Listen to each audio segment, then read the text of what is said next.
یار حارث، خدا کے لیے اس لڑکی کو ڈھونڈنا بند کر، پورا مال چھان مارا ہے ہم نے، وہ یہاں نہیں ہے۔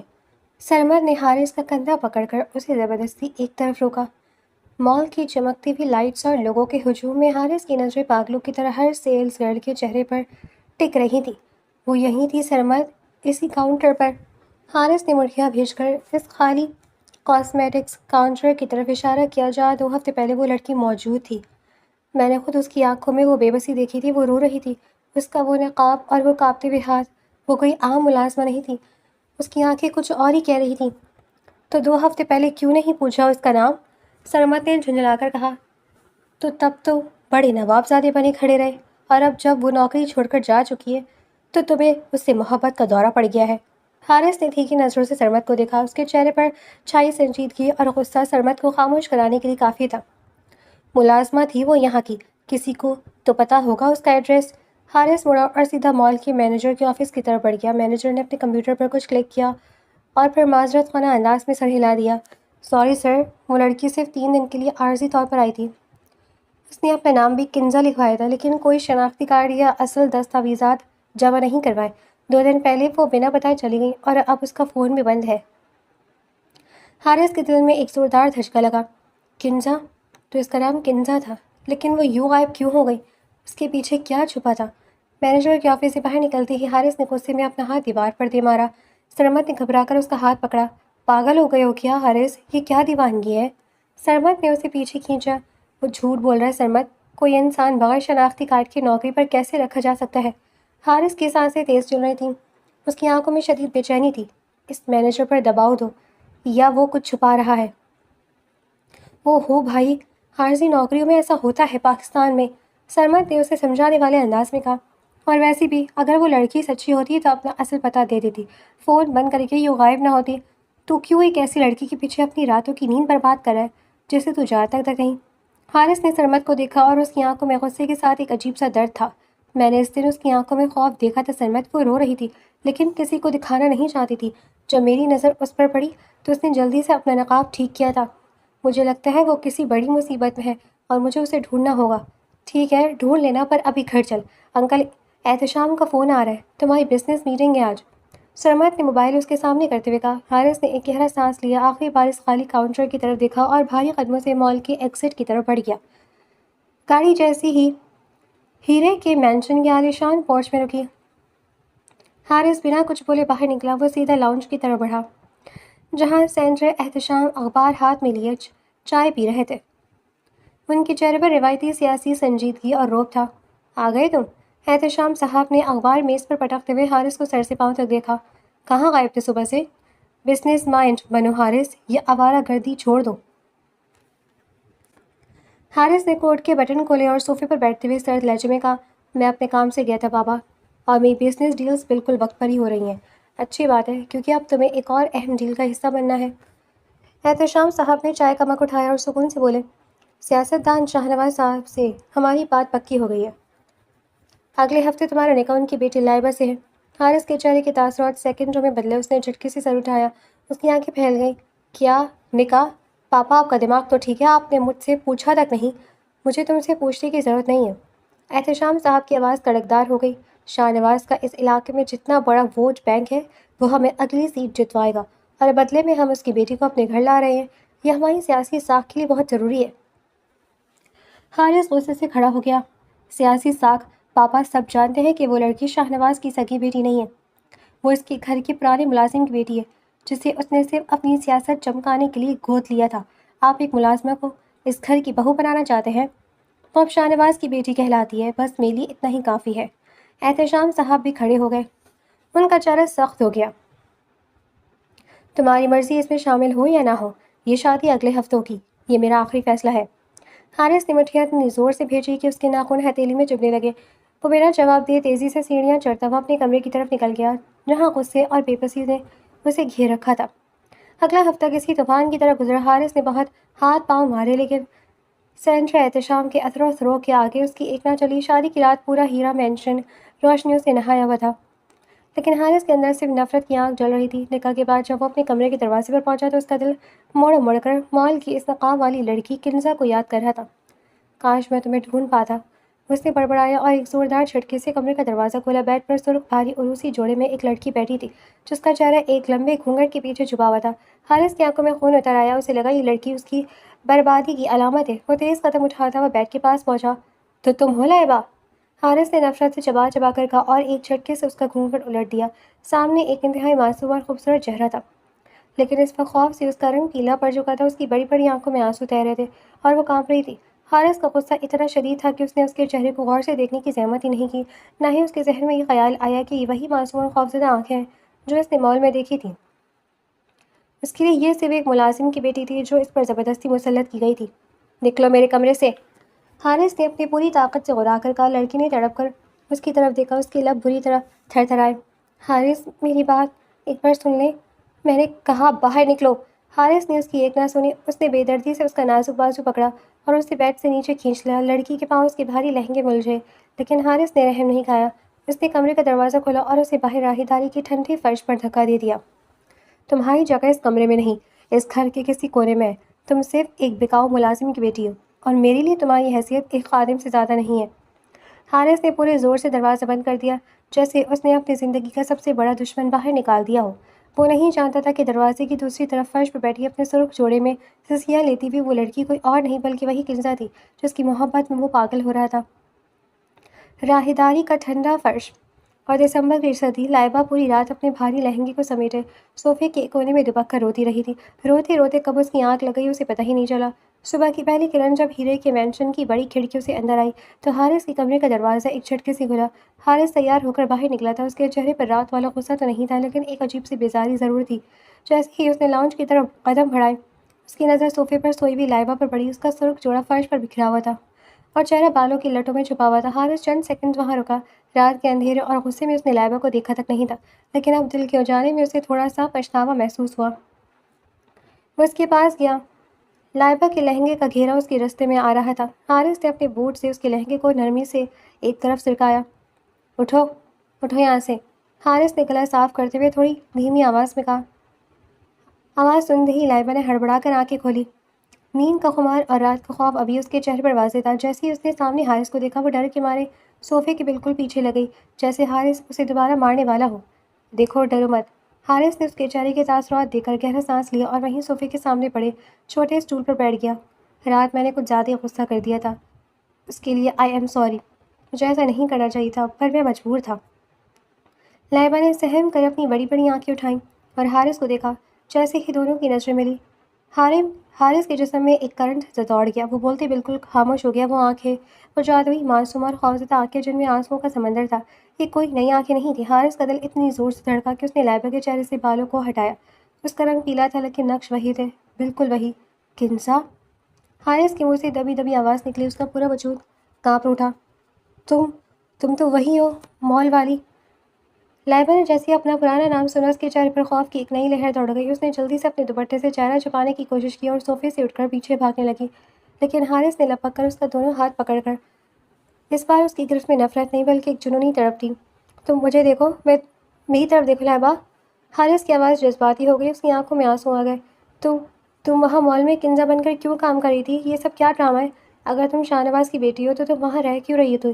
مجھے بتاؤ، خدا کے لیے مجھے سچ بتاؤ، یہ سب کیا ہے؟ لائبہ بری طرح کانپ رہی تھی، اس کی سانسیں اکھڑنے لگیں۔ پلیز مجھے چھوڑ دے، مجھے جانے دے! وہ روتے ہوئے اپنا ہاتھ چھڑانے کی کوشش کر رہی تھی۔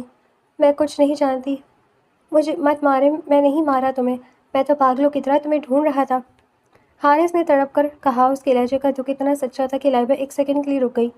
میں اس لڑکی سے محبت کر بیٹھا تھا جس نے نقاب پہنا ہوا تھا، اور تم یہاں لائبہ بن کر میرے گھر آ گئی۔ تم بولتی کیوں نہیں؟ یہ سیاست، یہ شادی، یہ سب کیا کھیل ہے؟ حارث کا یہ جذباتی روپ لائبہ کے لیے بالکل غیر متوقع تھا۔ رات کا جلاد صبح ایک عاشق بن کر اس کے سامنے کھڑا تھا۔ یہ تضاد وہ برداشت نہ کر سکی، اس کا سر چکرانے لگا، اس کے سامنے اندھیرا چھانے لگا۔ حارث، میں… لائبہ کے لب ہلے، لیکن اگلے ہی سیکنڈ اس کی آنکھیں بند ہوئیں اور وہ سیدھی حارث کے بازوؤں میں بے ہوش ہو کر گر گئی۔ لائبہ! لائبہ، آنکھیں کھولو! حارث نے گھبرا کر اسے دیکھا اور سیدھا کیا اور اس کا چہرہ تھپ تھپایا، پر وہ بالکل ہوش و حواس سے بیگانہ ہو چکی تھی۔ یہ تو سراسر پاگل پن ہے حارث! تم ہسپتال کیوں نہیں لے کر گئے اسے؟ سرمد نے کمرے میں داخل ہوتے ہی حارث کو جھاڑا، جو بیڈ کے پاس بیٹھا لائبہ کے ہاتھ کو اپنے دونوں ہاتھوں میں لیے بیٹھا تھا۔ جیسے اگر اس نے ہاتھ چھوڑا تو وہ پھر غائب ہو جائے گی۔ ڈاکٹر کو گھر بلا لیا ہے سرمد، وہ نیچے پاپا سے بات کر رہے ہیں۔ حارث نے مڑ کر بھی نہیں دیکھا، اس کی نظریں لائبہ کے پرسکون چہرے پر تھیں۔ وہ وہی ہے سرمد، میری کنزا لائبہ ہے۔ سرمد نے اپنے ماتھے پر ہاتھ مارا۔ یار تم کسی نفسیاتی مریض کی طرح باتیں کر رہی ہو۔ وہ شاہ نواز کی بیٹی ہے، وہ مال میں نوکری کیوں کرے گی؟ یہی تو راز ہے۔ حارث اٹھا اور سرمد کے قریب آیا، اس کی آنکھیں چمک رہی تھیں۔ شاہ نواز نے دنیا کو دکھایا کہ اس نے اپنے ملازم کی بیٹی کو گود لیا اور اسے شہزادیوں کی طرح رکھا، لیکن حقیقت کچھ اور ہے سرمد۔ اگر وہ اتنی ہی لاڈلی بیٹی ہوتی تو وہ چھپ کر مال میں سیلز گرل کی نوکری کیوں کرتی اور وہاں رو کیوں رہی تھی؟ شاہ نواز اس کے ساتھ کوئی بہت بڑا گندا کھیل کھیل رہا ہے جس کا مہرہ میرے پاپا اور میں بنی ہے۔ سرمد خاموش ہو گیا۔ حارث کی بات میں منطق تھی۔ اگر یہ سچ ہے تو لائبہ تمہیں کبھی نہیں بتائے گی، کیونکہ وہ ڈری ہوئی ہے۔ وہ بتائے گی، میں اس کا خوف ختم کروں گا۔ حارث نے عزم سے کہا۔ شام کو جب لائبہ کو ہوش آئے تو کمرے میں مدھم سی لائٹ جل رہی تھی۔ اس نے دیکھا کہ حارث بیڈ کے پاس رکھی کرسی پر بیٹھا کوئی فائل دیکھ رہا تھا۔ جیسے ہی لائبہ ہلکی سی کڑھائی، حارث نے فوراً فائل سائڈ پر رکھی اور اس کے قریب آیا۔ اس نے پانی کا گلاس اٹھایا اور لائبہ کی طرف بڑھایا۔ لائبہ نے ڈرتے ڈرتے گلاس پکڑ لیا اور 2 گھونٹ پیے۔ اب طبیعت کیسی ہے؟ حارث نے بہت نرمی سے پوچھا، جیسے وہ صبح والا جذباتی انسانی نہ ہو۔ لائبہ نے آہستہ سے سر ہلا دیا۔ بہتر ہے۔ دیکھو لائبہ، حارث نے اس کے بیڈ کے کونے پر بیٹھتے ہوئے کہا، میں جانتا ہوں تم مجھ سے اور اس ماحول سے ڈر رہی ہو۔ پاپا اور شاہ نواز صاحب نے جو بھی سودا کیا ہو، میں اس کا حصہ نہیں بنوں گا، لیکن مجھے سچ جاننا ہے، تم مال میں کیا کر رہی تھی؟ لائبہ نے گلاس سائڈ پر رکھا اور اپنی انگلیاں مڑوڑنے لگی۔ اس نے گہرا سانس لیا اور حارث کی طرف دیکھا۔ اس بار اس کی آنکھوں میں خوف کے ساتھ ساتھ ایک عجیب سی سرد مہر تھی۔ اگر میں آپ کو سچ بتا دوں تو کیا آپ مجھے اس قید سے آزاد کر دیں گے؟ لائبہ کی آواز بالکل سپاٹ تھی۔ حارث اس کے اس بدلے ہوئے لہجے پر چونکا۔ قید؟ یہ تمہارا گھر ہے لائبہ، یہ میرا گھر نہیں ہے، اور نہ ہی شاہ نواز صاحب کا گھر میرا تھا۔ میں وہاں بیٹی نہیں، ایک زندہ لاش بن کر رہ رہی تھی۔ لائبہ نے تلخی سے ہنستے ہوئے کہا، آپ پوچھ رہے نا کہ میں مال میں کیوں تھی؟ میں وہاں نوکری نہیں کری تھی حارث صاحب، میں وہاں سے بھاگنے کی کوشش کری تھی۔ حارث نے حیرت سے اسے دیکھا۔ بھاگنے کی؟ جی۔ لائبہ نے اپنے ہاتھ دیکھے جن پر مہندی کا رنگ اب گہرا ہو چکا تھا۔ شاہ نواز صاحب نے مجھے گود نہیں لیا تھا، انہوں نے مجھے خریدا تھا۔ میرے اصل باپ نے ان سے بہت بڑا قرض لیا تھا، اور جب وہ مر گئے تو شاہ نواز صاحب نے مجھے اپنی حویلی میں بند کر دیا۔ وہ دنیا کے سامنے بڑے ہمدرد بنتے تھے، لیکن اندر وہ ایک درندے ہیں۔ انہوں نے مجھے دھمکی دی تھی کہ اگر میں نے ان کی بات نہ مانی تو وہ میری جھوٹی بہن کو بھی اٹھا لیں گے۔ حارث کا خون کھول اٹھا۔ تو مال میں کیا ہوا تھا؟ میں نے ان کے ایک ملازم کو پیسے دے کر وہاں سے بھاگنے کا پلان بنایا تھا۔ اس نے مجھے 3 دن کے لیے اس مال میں چھپایا اور عارضی نوکری دلوائی تاکہ میں کچھ پیسے جمع کر کے شہر سے نکل سکوں، لیکن دوسرے دن شاہ نواز کے آدمیوں نے مجھے ڈھونڈ لیا۔ جس دن آپ نے مجھے روتے دیکھا، اس سے اگلی رات انہوں نے مجھے واپسی حویلی پہنچا دیا تھا، اور مجھے اتنی سزا ملی کہ میں بیان نہیں کر سکتی۔ لائبہ کے آنسو اس کی گالوں پر بہنے لگے۔ اور یہ شادی؟ حارث نے دبی آواز میں پوچھا۔ یہ شادی سزا کا اگلا حصہ ہے۔ لائبہ نے حارث کی آنکھوں میں آنکھیں ڈال کر کہا، اور جو بات اس نے اگلی کہی اس نے حارث کے پیروں تلے سے زمین نکال دی تھی۔ شاہ نواز صاحب جانتے تھے کہ آپ ان سے مال میں ملے تھے۔ انہوں نے آپ کے دوست ترمد کے ذریعے آپ پر نظر رکھی ہوئی تھی۔ انہوں نے جان بوجھ کر مجھے آپ کے گلے مڑھا، کیونکہ آپ کے بابا کی جو فائلیں شاہ نواز کے پاس ہے، ان کا اصل لاکر اسی مینشن کے اندر ہے، اور میں یہاں ان کی بیٹی بن کر نہیں بلکہ ان کی جاسوس بن کر آئی ہوں۔ حارث شاک کی حالت میں کھڑا ہو گیا۔ اسے یقین نہیں آ رہا تھا کہ جو لڑکی اس کے سامنے بیٹھی وہ اتنے بڑے سیاسی کھیل کا مہرہ بنا کر اس کے بیڈ روم تک پہنچائی گئی ہے۔ تانے بانے اتنے الجھے ہوئے تھے کہ اب حارث کو سمجھ نہیں آ رہا تھا کہ وہ لائبہ پر بھروسہ کرے یا اپنی حفاظت کرے۔ تم ہوش میں تو ہو لائبہ؟ حارث نے اپنی کانپتی آواز کو سنبھالنے کی کوشش کی۔ اس کا چہرہ سفید پڑ چکا تھا۔ سرمد ایسا نہیں کر سکتا، وہ بچپن سے میرے ساتھ ہے۔ لائبہ نے اپنے بہتے آنسو پوچھے اور تلخی سے مسکرائی۔ آپ کی مرضی ہے حارث صاحب، یقین کرے یا نہ کرے، شاہ نواز صاحب کے پاس ہر انسان کی ایک قیمت ہوتی ہے۔ سرمد کے والد کا جو بزنس دیوالیہ ہوا تھا، اس کو دوبارہ کس نے کھڑا کیا، کبھی سوچا آپ نے؟ حارث کے پیروں تلے سے زمین نکل گئی۔ ماضی کے چند دھندلے منظر اس کے ذہن میں صاف ہونے لگے۔ سرمد کا اچانک امیر ہو جانا، مال میں اس کا حارث کو بار بار روکنا، اور یہ کہنا کہ عارضی نوکریوں میں ایسا ہی ہوتا ہے، سب ایک بڑی سازش کا حصہ تھا۔ حارث نے بنا کچھ کہے اپنا فون نکالا اور سرمد کا نمبر ڈال کیا۔ فون بجتا رہا، لیکن دوسری طرف سے کوئی جواب نہیں آیا۔ اس نے غصے سے فون بیڈ پر پھینکا اور وہ لاکر۔ حارث لائبہ کے قریب جھکا۔ اس کی آنکھوں میں اب خوف کی جگہ اپنے باپ اور دوست کے دھوکے کا کرب تھا۔ میرے پاپا کی کون سی فائلیں ہیں شاہ نواز کے پاس؟ اور وہ لاکر کہاں ہے؟ مجھے نہیں معلوم۔ لائبہ نے سہم کر سر ہلایا۔ انہوں نے مجھے صرف اتنا بتایا تھا کہ سینڈرا احتشام کے اس مینشن کے زیر زمین حصے میں ایک پرانا لاکر ہے جس کا پاسورڈ صرف احتشام صاحب جانتے ہیں۔ مجھے یہاں بھیجا ہی اس لیے گیا ہے کہ میں کسی طرح وہ پاسورڈ حاصل کروں یا وہ فائلیں چوری کروں۔ اگر میں ناکام رہی تو وہ میری بہن کو وہ دوبارہ سسک پڑی۔ حارث نے گہرا سانس لیا اور کمرے میں چکر کاٹنے لگا۔ سچائی اتنی ہولناک تھی کہ اسے ہضم کرنا مشکل ہو رہا تھا۔ ایک طرف اس کی محبت تھی جو اب اس کی بیوی بن چکی تھی، اور دوسری طرف اس کا اپنا باپ اور بہترین دوست جو اسے ایک مہرے کی طرح استعمال کر رہے تھے۔ تم اب یہاں سے کہیں نہیں جاؤ گی۔ حارث نے اچانک رک کر لائبہ کی طرف دیکھا۔ اس کے لہجے میں اب وہ پہلی والی نفرت نہیں تھی بلکہ ایک عجیب سا تحفظ تھا۔ اور نہ ہی تم شاہ نواز کو کچھ بتاؤ گی۔ لیکن وہ مجھے زندہ نہیں چھوڑیں گے حارث صاحب۔ لائبہ نے گھبرا کر اس کا ہاتھ پکڑ لیا۔ ان کے آدمی باہر ہیں، وہ مجھ سے رپورٹ مانگیں گے۔ کہہ دینا کہ کام ہو رہا ہے۔ حارث نے اس کا ہاتھ نرمی سے دبایا۔ ابھی تم آرام کرو، میں باہر جا رہا ہوں، کچھ حساب برابر کرنے ہیں۔ حارث تیز قدم اٹھاتا ہوا مینشن کے لاؤنج میں آیا۔ سینٹر احتشام وہاں موجود نہیں تھے، لیکن لاؤنج کے بائیں طرف بنے بڑے اسٹڈی روم کا دروازہ آدھا کھلا تھا۔ اندر سے دھیمی آوازیں آ رہی تھیں۔ حارث خاموشی سے آگے بڑھا اور دروازے کی اوٹ سے اندر جھانکا۔ اندر سینٹر احتشام اور سرمد کھڑے تھے۔ سرمد کے چہرے پر وہ معصومیت بالکل نہیں تھی جو وہ حارث کے سامنے دکھاتا تھا۔ سرمد، شاہ نواز کا فون آیا تھا، وہ بے چین ہو رہا ہے۔ احتشام صاحب نے سگار کا دھواں اڑاتے ہوئے کہا۔ اس کی لڑکی نے ابھی تک حارث سے کوئی معلومات نکلوائی یا نہیں؟ انکل آپ فکر نہ کریں، سرمد نے کمینگی سے ہنستے ہوئے کہا۔ حارث اس لڑکی کے چکر میں پاگل ہو چکا ہے، وہ جو کہے گی حارث مان لے گا، بس لائبہ کو تھوڑا وقت دے۔ حارث کو شک بھی نہیں ہوگا کہ اس کی اپنی محبت ہی اس کے باپ کے گلے کا پھندا بننے والی ہے۔ دروازے کے باہر کھڑے حارث کے ہاتھ غصے سے کانپنے لگے۔ جو دوست اس کے دکھ سکھ کا ساتھی تھا وہ اس کی جذبات کا سودا کر رہا تھا۔ حارث نے اپنے جذبات پر قابو پایا۔ وہ اندر جا کر تماشا نہیں بنانا چاہتا تھا، اس سے اب دماغ سے کھیلنا تھا۔ وہ خاموشی سے پیچھے ہٹا اور مینشن سے باہر نکل گیا۔ اگلی صبح ناشتے کی میز پر ماحول کافی سرد تھا۔ سینٹر احتشام اخبار پڑھے تھے جب لائبہ دھیمے قدموں سے نیچے آئی۔ اس نے سادہ سا سوٹ پہن رکھا تھا، لیکن اس کے چہرے کی زردی اور آنکھوں کے ہلکے رات کی کہانی سنا رہے تھے۔ آؤ لائبہ بیٹھو، احتشام صاحب نے اخبار سائڈ پر رکھتے ہوئے ایک مصنوعی مسکراہٹ کے ساتھ کہا۔ حارث کہاں ہے؟ وہ صبح جلدی آفس چلے گئے تھے، لائبہ نے نیچے دیکھتے ہوئے جواب دیا۔ اسی وقت سرمد بھی لاؤنج میں داخل ہوا۔ لائبہ کو دیکھ کر اس کے چہرے پر ایک عاریانہ مسکراہٹ آئی۔ بھابھی کیسی ہیں آپ؟ حارث تو یہ رات بہت پریشان تھا، امید ہے اب سب ٹھیک ہے۔ لائبہ نے سرمد کو دیکھا۔ حارث کی بتائی ہوئی باتیں اس کے ذہن میں گھوم رہیں، لیکن اس نے خود کو سنبھالا۔ جی سب ٹھیک ہے، اچھی بات ہے۔ سرمد لائبہ کے قریب بنے دوسرے صوفے پر بیٹھ گیا اور دھیمی آواز سے بولا۔ شاہ نواز صاحب نے یاد ہے؟ کیا ہے آپ کو؟ کہہ رہے تھے کہ موسم بدل رہا ہے، کام جلدی ختم ہونا چاہیے۔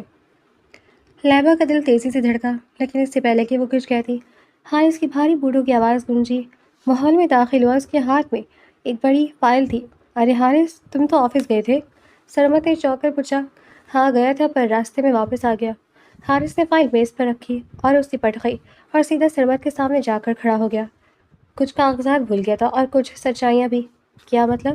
سرمد نے ہنستے ہوئے ماحول کو ہلکا کرنے کی کوشش کی۔ کون سی سچائی بھائی؟ حارث نے بنا ایک پل ضائع کیے اپنا ہاتھ اٹھایا اور ایک زوردار تھپڑ سرمد کے چہرے پر دے مارا۔ تھپڑ کی گونج پورے ہال میں سنائی دی۔ سرمد لڑکھڑا کر صوفے پر گرا، اس کے منہ سے خون نکل آیا۔ حارث یہ کیا بدتمیزی ہے؟ سینٹر احتشام غصے سے کھڑے ہو گئے۔ اپنے دوست پر ہاتھ اٹھا رہے ہو دوست؟ حارث نے چبا چبا کر کہا۔ اس کی نظر سرمد پر ٹکی تھی جو اپنا گال پکڑے خوف اور حیرت سے اسے دیکھ رہا تھا۔ یہ میرا دوست نہیں ہے پاپا، یہ شاہ نواز کا کتا ہے جو ہمارے ہی گھر میں ہڈیاں ڈھونڈ رہا تھا۔ سرمد کا رنگ اڑ گیا۔ حارث تم یہ کیا بکواس کر رہے ہو؟ میں نے کیا کیا ہے؟ بکواس؟ حارث نے آنکھیں بڑھ کر سرمد کا گریبان پکڑا اور اسے اوپر سے اٹھایا۔ تم نے شاہ نواز کے ساتھ مل کر لائبہ کو اس گھر میں بھیجا تاکہ تم لوگ وہ فائلیں نکلوا سکو جو پاپا نے چھپائی ہیں۔ تم نے میری محبت کا سودا کیا سرمد۔ تم نے مجھے اس مال میں اس لڑکی کے پیچھے الجھائے رکھا تاکہ شاہ نواز اپنا کھیل کھیل سکے۔ سینٹر احتشام یہ سن کر صوفے پر بیٹھ گئے۔ ان کے چہرے پر ہوائیاں اڑنے لگیں۔ حارث تمہیں کیسے پتہ چلا؟ حارث نے سرمد کو جھٹکے سے فرش پر پھینکا اور اپنے باپ کے قریب اڑا۔ مجھے سب پتہ چل گیا پاپا، لائبہ نے مجھے سب بتا دیا ہے۔ لائبہ نے ڈر کر حارث کی طرف دیکھا۔ اسے لگا کہ حارث نے اس کا نام لے کر اسے پھنسا دیا ہے، لیکن حارث کا اگلا قدم کچھ اور تھا۔ شاہ نواز سمجھتا ہے کہ وہ بہت بڑا کھلاڑی ہے، حارث نے لائبہ کا ہاتھ پکڑ کر اسے اپنے پیچھے کیا جیسے وہ اسے دنیا کی ہر طاقت سے بچانا چاہتا ہو۔ اس نے ایک معصوم لڑکی کی زندگی برباد کی، اس کی بہن کو یرغمال بنایا، اور آپ پاپا، آپ اپنی سیاست کے لیے اس درندے کے سامنے جھک گئے۔ سرمد نے فرش سے اٹھتے ہوئے غصے سے کہا، حارث، تم جذبات میں آ کر اپنا نقصان کر رہے ہو۔ شاہ نواز کے پاس تمہارے باپ کے خلاف وہ ثبوت ہے جو انہیں عمر بھر کے لیے جیل بھیج سکتے ہیں، اس لیے یہ شادی ہوئی تھی تو جیل جائیں گے وہ۔ حارث نے کڑکدار آواز میں کہا، اگر انہوں نے جرم کیا ہے تو وہ بھگتیں گے، لیکن میں کسی معصوم کی زندگی کا سودا کرنے کے اپنے خاندان کی ساکھ نہیں بچاؤں گا۔ احتشام صاحب نے کانپتے ہاتھوں سے چہرہ چھپا لیا۔ حارث کا یہ روپ انہوں نے پہلے کبھی نہیں دیکھا تھا۔ وہ جو ہمیشہ خاموش اور بزنس مین میں مکرا رہتا تھا، آج ایک محافظ بن کر کھڑا تھا۔ حارث نے سرمد کی طرف دیکھا، ابھی کہ ابھی اس گھر سے نکل جاؤ سرمد، اس سے پہلے کہ میں پولیس کو بلاؤں اور تمہاری اس بلیک میلنگ کا کچا چھٹا باہر نکالوں، دفع ہو جاؤ یہاں سے۔ سرمد نے اپنی آستین سے منہ کا خون صاف کیا، لیبا اور حارث کو ایک آخری نفرت انگیز نظر سے دیکھا اور تیزی سے مینشن سے باہر نکل گیا۔ ہال میں اب مکمل خاموشی تھی۔ سینٹر احتشام اپنے کمرے کی طرف چلے گئے تھے، جیسے وہ خود سے نظریں ملانے کے قابل نہ رہے ہوں۔ لاؤنج میں صرف حارث اور لائبہ رہ گئے تھے۔ لائبہ ابھی تک کانپ رہی تھی۔ اس نے آہستہ سے اپنا ہاتھ حارث کی گرفت سے چھڑایا۔ آپ نے میرا نام کیوں لیا؟ اب شاہ نواز صاحب میری بہن کو پرو پڑی۔ حارث اس کے سامنے گھٹنوں کے بل بیٹھ گیا۔ اس نے لائبہ کے دونوں ہاتھ اپنے ہاتھوں میں لیے۔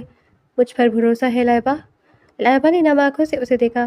اس شخص نے رات اسے کمرے سے دھکا دیا تھا اور آج وہ اس کے لیے اپنے باپ اور دوست کے خلاف کھڑا تھا۔ میں نہیں جانتی۔ میں نے سرمد کے سامنے یہ ڈرامہ اس لیے کیا تاکہ وہ شاہ نواز کو جا کر بتائے کہ کھیل ختم ہو چکا ہے۔ حارث کی آنکھوں میں گہرا عزم تھا۔ جب شاہ نواز کو لگے گا کہ وہ ہار آئے، وہ کوئی نہ کوئی غلطی ضرور کرے گا، اور میری ٹیم نے آلریڈی اس کی حویلی پر نظر رکھی ہوئی ہے۔ تمہاری بہن کو کچھ نہیں ہوگا لائبہ، یہ میرا تم سے وعدہ ہے۔ لائبہ نے حارث کے چہرے کو دیکھا جہاں کوئی نفرت نہیں تھی، صرف ایک سچی طرب اور تحفظ کا احساس تھا۔ اسے لگا شاید اس طوفان کے بعد اسے کوئی ایسا ساحل مل گیا ہے جہاں وہ محفوظ رہ سکتی ہے۔ لیکن شاہ نواز اتنی جلدی ہار ماننے والا نہیں تھا، اور حارث یہ بات اچھی طرح جانتا تھا۔ کھیل اب شروع ہوا تھا۔ حارث کی بات سن کر لائبہ کی آنکھوں میں امید کی ایک ہلکی سی چمک جاگی، لیکن خوف اب بھی اس کے چہرے پر آیا تھا۔ وہ جانتی تھی کہ شاہ نواز کتنا خطرناک انسان ہے۔ حارث صاحب، آپ شاہ نواز کو نہیں جانتے، وہ اپنی ہاں برداشت نہیں کر سکتا۔ لائبہ نے اپنے کانپتے ہاتھوں کو چھپانے کی کوشش کی۔ اگر اسے ذرا سا بھی شک ہوا کہ میں نے آپ کو سب بتا دیا تو وہ میری بہن کو… میں نے کہا نا لائبہ، تم مجھ پر بھروسہ رکھو۔ حارث نے اس کی بات کاٹتے ہوئے انتہائی سنجیدگی سے کہا، میں نے اپنے آدمیوں کو اسی کام پر لگا دیا ہے۔ سرمد یہاں سے سیدھا شاہ نواز کے پاس ہی جائے گا، اور یہی ہمارا پلس پوائنٹ ہے۔ دوسری طرف سرمد ہیرے مینشن سے نکل کر سیدھا شاہ نواز کی اسی پرانی حویلی پہنچا جہاں سیاست اور جرم کے گندے کھیل کھیلے جاتے تھے۔ شاہ نواز اپنے لاؤنج میں بیٹھا سگار پی رہا تھا جب سرمد ہانپتا ہوا اندر داخل ہوا۔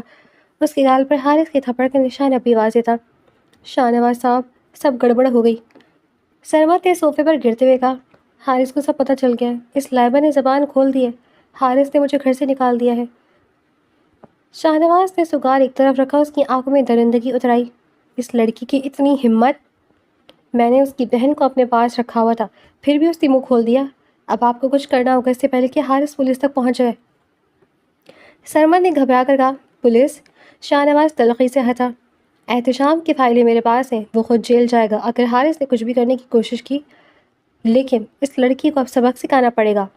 اپنے بندوں کو بولو اس کی چھوٹی بہن کو یہاں سے کسی اور جگہ شفٹ کرے، اور احتشام کو فون ملاؤ۔ ادھر ہیرے مینشن کے اندر سینٹر احتشام اپنے کمرے میں اکیلے بیٹھے شراب کا گلاس ہاتھ میں لیے ماضی کے سوچوں میں گم تھے۔ حارث بغیر دستک دیے کمرے میں داخل ہوا۔ باپ نے بیٹے کو دیکھا تو نظریں چرا لی۔ پاپا، مجھے آپ سے ایک سوال کا جواب چاہیے۔ حارث کی آواز میں غصہ کم اور اپنے باپ کی حالت پر دکھ زیادہ تھا۔ آپ نے میرے ساتھ ایسا کیوں کیا؟ میں آپ کا سگا بیٹا ہوں، کوئی سڑک پر چلتا ہوا مہرا نہیں۔ احتشام صاحب نے گلاس میز پر رکھا اور ایک سرد آہ بھری۔ تم نہیں سمجھو گے حارث، سیاست ایک ایسی دلدل ہے جہاں بقا کی جنگ لڑنی پڑتی ہے۔ کون سی بقا پاپا؟ ایک معصوم لڑکی کی زندگی برباد کر کے، اپنے بیٹے کے جذبات کا سودا کر کے؟ حارث نے چلا کر کہا، تمہیں لگتا ہے میں نے یہ سب خوشی سے کیا؟ احتشام صاحب بھی کھڑے ہو گئے۔ ان کی آواز میں بے بسی تھی۔ شاہ نواز کے پاس میرے وہ دستخط شدہ کاغذات ہیں جب 20 سال پہلے میں نے ایک سرکاری پروجیکٹ میں کروڑوں کا غبن کیا تھا۔ اگر وہ فائلیں باہر آ گئی تو سینٹر احتشام سڑک پر آ جائے گا، جیل جائے گا، ہماری یہ عزت، یہ دولت سب ختم ہو جائے گی۔ تو آپ نے اپنی چوری چھپانے کے لیے مجھے داؤ پر لگا دیا؟ حارث نے تلخی سے پوچھا۔ شاہ نواز نے مجھ سے سودا کیا تھا، اس نے کہا کہ وہ لائبہ کو اپنی بیٹی بنا کر اس گھر بھیجے گا اور بدلے میں ہماری سیاسی ساکھ مضبوط ہوگی۔ مجھے نہیں معلوم تھا کہ وہ لائبہ کو ایک جاسوس بنا کر میرے ہی اس خفیہ لاکر کا پاسورڈ چرانے بھیج رہا ہے جو اس مینشن کے نیچے ہے۔ وہ مجھے مکمل طور پر اپنے انگوٹھے کے نیچے رکھنا چاہتا تھا۔ احتشام صاحب نے ماتھے پر ہاتھ مارا۔ میں مجبور تھا حارث، میں اپنی بنائی ہوئی سلطنت کو مٹی میں ملتے نہیں دیکھ سکتا تھا۔ حارث نے اپنے باپ کو دیکھا، اس کا دل اپنے باپ کے لیے کھٹا ہو چکا تھا۔ آپ کی سلطنت اب بھی مٹی میں ملے گی پاپا، کیونکہ آپ نے ایک باپ کا رشتہ ہارا ہے۔ شاہ نواز کا فون سینٹر احتشام کے موبائل پر بج اٹھا۔ حارث نے جھٹکے سے فون اٹھایا اور لاؤڈ سپیکر پر کر دیا۔ احتشام، تم میرے بیٹے نے میرے بندے پر ہاتھ اٹھایا ہے اور میری بھیجی ہوئی لڑکی نے غداری کی ہے۔ شاہ نواز کی گرجدار آواز آئی۔ اب سنو میرا آخری فیصلہ۔ اگر اگلے 2 گھنٹے میں مجھے اس لاکر کا پاسورڈ اور وہ اصل فائلیں نہ ملی تو لائبہ کی چھوٹی بہن کی لاش تمہیں ملے گی اور اگلی صبح تمہاری غبن کی فائلیں میڈیا پر ہوں گی۔ حارث نے فون اپنے منہ کے قریب کیا۔ شاہ نواز صاحب، حارث بول رہا ہوں، کھیل تم نے شروع کیا تھا لیکن ختم میں کروں گا۔ لائبہ کی بہن کو کچھ ہوا تو یاد رکھنا تمہاری حویلی کے باہر میری گاڑی کھڑی ہے۔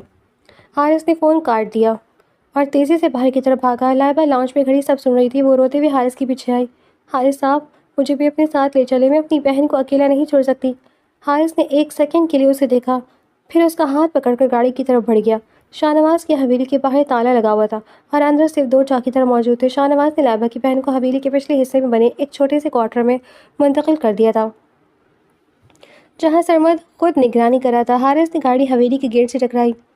زوردار دھماکے کے ساتھ گیٹ کھلا۔ حارث اور اس کے ساتھ آئے ہوئے کچھ وفادار سیکیورٹی گارڈز اندر داخل ہوئے۔ چوکیداروں نے مزاحمت کی کوشش کی لیکن حارث کے گارڈز نے انہیں وہیں دبوچ لیا۔ حارث لائبہ کا ہاتھ پکڑے پچھلے کوارٹر کی طرف بھاگا۔ جیسے ہی اس نے دروازے پر لات ماری، دروازہ کھلا۔ اندر سرمد ایک چھوٹی سی 7 سال کی بچی کا ہاتھ پکڑے کھڑا تھا جو ڈر کے مارے رو رہی تھی۔ سرمد، بچی کو چھوڑ دو، حارث نے دانت پیستے ہوئے کہا۔ پیچھے ہٹ جا حارث، ورنہ میں… سرمد نے چاقو بچی کی گردن کے قریب کرنے کی کوشش کی لیکن لائبہ نے ایک چیخ ماری اور پاگلوں کی طرح سرمد پر جھپٹ پڑی۔ ایک ماں اور بہن کی ممتا جب جاگتی ہے تو وہ دنیا کی سب سے بڑی طاقت بن جاتی ہے۔ لائبہ نے سرمد کا ہاتھ چبا لیا۔ سرمد نے درد سے چیخ کر چاقو گرا دیا۔ اسی سیکنڈ میں حارث نے آگے بڑھ کر سرمد کے منہ پر ایک زوردار مکہ مارا جس سے وہ فرش پر جا گرا۔ حارث نے گارڈز کے فوراً سرمد کو پکڑ کر رسیوں سے جکڑ دیا۔ لائبہ نے اپنی چھوٹی بہن کو گلے سے لگا لیا اور دونوں بہنیں زاروں قطار رونے لگیں۔ اب باری شاہ نواز کی تھی۔ وہ اپنے گودام کی طرف بھاگنے کی کوشش کر رہا تھا جہاں اس کی چوری کی گاڑیاں اور کالا دھندا چھپا ہوا تھا، لیکن جیسے ہی وہ اپنی گاڑی میں بیٹھنے لگا، سامنے 2 پولیس کی گاڑیاں آ کر رکیں اور جن کے سائرن پورے علاقے میں گونج رہے تھے۔ حارث نے پہلے ہی اینٹی کرپشن اور ہائی کورٹ کے ایک جج سے رابطہ کر لیا تھا جسے شاہ نواز کے خلاف تمام ثبوت جو لائبہ نے مال سے بھاگنے کے دوران اکٹھے کیے تھے اور کچھ حارث نے اپنے ذرائع سے نکالے تھے، فراہم کر دیے تھے۔ شاہ نواز کو ہتکڑی لگائی جا رہی تھی۔ اس نے حارث کو دیکھا اور غرا کر بولا، تم جیت نہیں سکتے حارث، تمہارا باپ بھی میرے ساتھ جیل جائے گا۔ وہ قانون کا سامنا کریں گے شاہ نواز صاحب، لیکن آپ کی طرح کسی معصوم کی زندگی سے نہیں کھیلیں گے۔ حارث نے سرد لہجے سے جواب دیا۔ رات کے 12 بج رہے تھے۔ ہیرے مینشن میں ایک بار پھر سب جمع تھے، لیکن اب ماحول بدل چکا تھا۔ سرمد پولیس کی حراست میں تھا، شاہ نواز جیل کی سلاخوں کے پیچھے اپنے انجام کو پہنچ چکا تھا اور سینٹر احتشام قانون کے سامنے خود کو سرنڈر کرنے کے لیے تیار بیٹھے تھے۔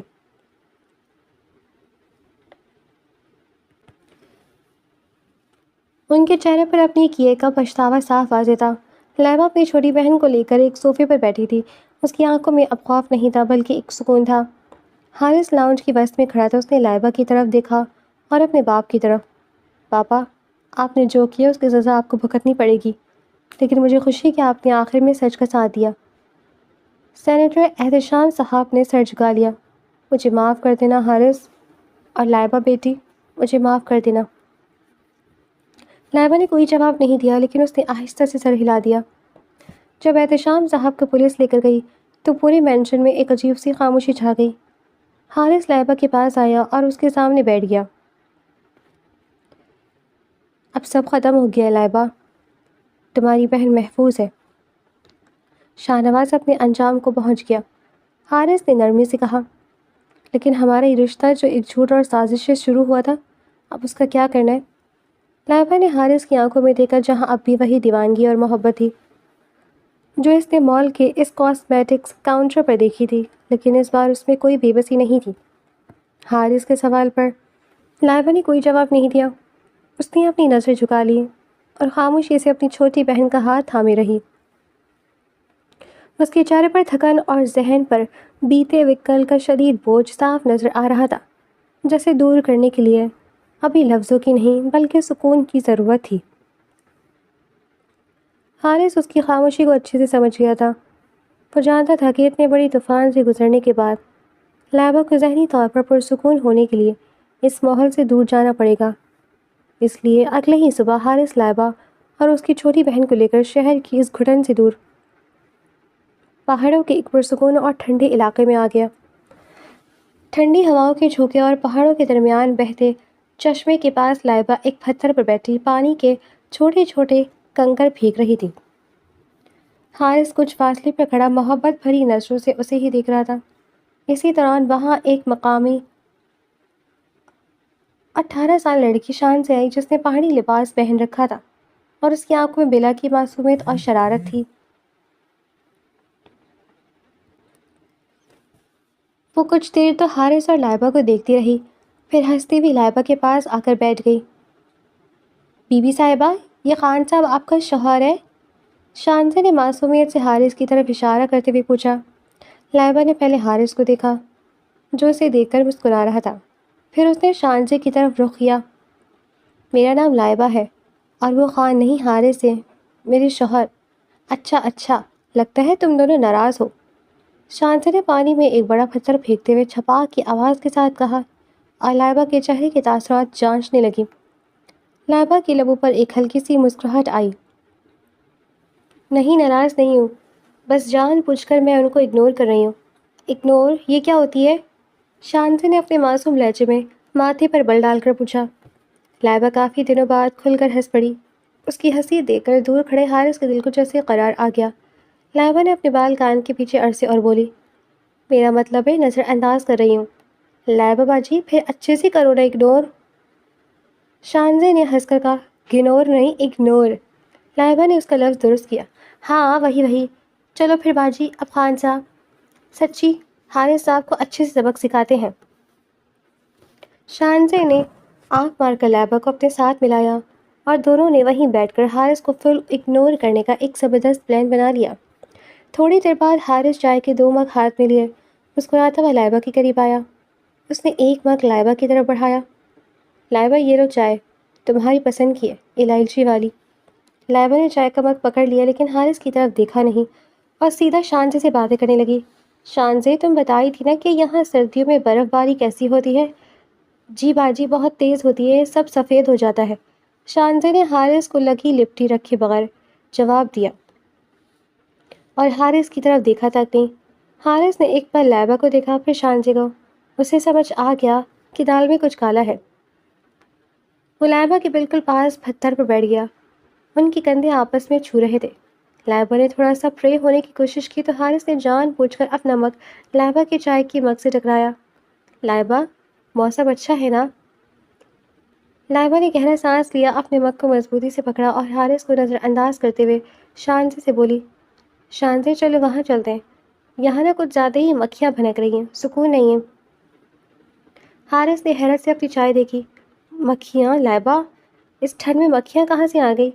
لیکن لائبہ اور شانزے اس کی بات کا جواب دیے بغیر اٹھ کر آگے بڑھ گئی۔ حارث مگ ہاتھ میں لیے وہیں بیٹھا مسکرا دیا۔ اچھا، تو یہ گیم چل رہی ہے، چلو پھر میں بھی دیکھتا ہوں کب تک اگنور کرتی ہو تم۔ شام ڈھل رہی تھی اور سردی بڑھ چکی تھی۔ یہ لوگ لکڑی کے بنے ایک خوبصورت ہٹ میں ٹھہرے ہوئے تھے۔ لائبہ ہٹ کے برآمدے میں کھڑی لکڑیوں کی آنکھ کے پاس ہاتھ ناپ رہی تھی اور شانزے اپنی چھوٹی بہن کو اندر والے کمرے میں سلانے گئی ہوئی تھی۔ حارث اندر سے ایک گرم شال لے کر آیا اور چپکے سے لائبہ کے پیچھے کھڑا ہو گیا۔ لائبہ نے جیسے ہی اس کی آہٹ محسوس کی، وہ مڑ کر اندر جانے لگی، لیکن حارث نے پھرتی سے اس کا راستہ روکا اور دونوں ہاتھوں سے شال اس کے کندھوں پر پھیلا دی۔ کتنی بار کہا لائبہ، باہر ٹھنڈ ہے، خود کو ڈھانپ کر رکھا کرو۔ حارث کا لہجہ انتہائی نرم تھا۔ اس نے شال کو دونوں کونے پکڑ کر لائبہ کو اپنے قریب کیا۔ لائبہ کا دل تیزی سے دھڑکا۔ اس نے حارث کی آنکھوں میں دیکھا جہاں اب صرف اس کے لیے محبت اور فکر تھی۔ اس نے حارث کے ہاتھ سے شال چھڑانے کی کوشش کی اور سرد لہجے میں بولی، مجھے ٹھنڈ نہیں لگ رہی، آپ سائڈ پر ہوں، مجھے اندر جانا ہے۔ نہیں ہونے والا سائڈ پر۔ حارث نے لائبہ کی کمر کے پیچھے برآمدے کی لکڑی کی ریلنگ پر ہاتھ رکھ کر اس کا راستہ پوری طرح بلاک کر دیا۔ اس کا چہرہ لائبہ کے چہرے کے بہت قریب تھا۔ لائبہ کو اس کی گرم سانسیں اپنے گال پر محسوس ہو رہی تھی۔ صبح سے دیکھ رہا ہوں، وہ پہاڑی لڑکی تمہیں کچھ زیادہ پٹیاں پڑھا رہی ہے۔ کب تک اگنور کرو گی مجھے؟ میں نے کہا نا حارث صاحب، مجھے آپ سے کوئی بات نہیں کرنی۔ لائبہ نے اپنا چہرہ دوسری طرف کر لیا، لیکن اس کے گالوں پر حیا کی سرخی واضح ہو رہی تھی۔ حارث صاحب، حارث نے لائبہ کی ٹھوری کو اپنی انگلی سے چھو کر اپنا رخ اپنی طرف کروایا۔ یاد ہے مال میں جب میں نے تمہارا نام کنزا سنا تھا تو میرا دل رک گیا تھا، اور آج جب تم میری بیوی بن کر میرے سامنے کھڑی ہو تو تم مجھے دیکھنا بھی گوارا نہیں کر رہی ہو۔ لائبہ نے حارث کی گرفت سے خود کو آزاد کروانے کے لیے اس کے سینے پر ہاتھ رکھا اور اسے پیچھے دھکیلنے کی ایک چھوٹی سی کوشش کی، لیکن حارث اپنی جگہ سے ٹس سے مس نہ ہوا۔ حارث چھوڑیں، کوئی دیکھ لے گا، دیکھنے دو، میری بیوی ہو تم۔ حارث نے شرارت سے مسکراتے ہوئے اس کا ہاتھ اپنے ہاتھوں میں لے لیا اور اس کی ہتھیلی پر ایک نرم سا لمس چھوڑ دیا۔ جب تک تم یہ اگنور کرنے والا ڈرامہ ختم نہیں کرو گی، میں تمہیں یہاں سے نہیں جانے دوں گا۔ لائبہ نے دیکھا کہ شان سے اندر والے کمرے کا دروازہ کھل کر باہر آ رہی ہے۔ اس نے گھبرا کر حارث کے پیر پر اپنے بوٹ سے ہلکا سا دباؤ ڈالا۔ حارث پلیز۔ حارث نے درد کا ہلکا سا ڈرامہ کرتے ہوئے اپنا پیر پیچھے کیا اور لائبہ فوراً اس کے حصار سے نکل کر شان سے کی طرف بھاگے۔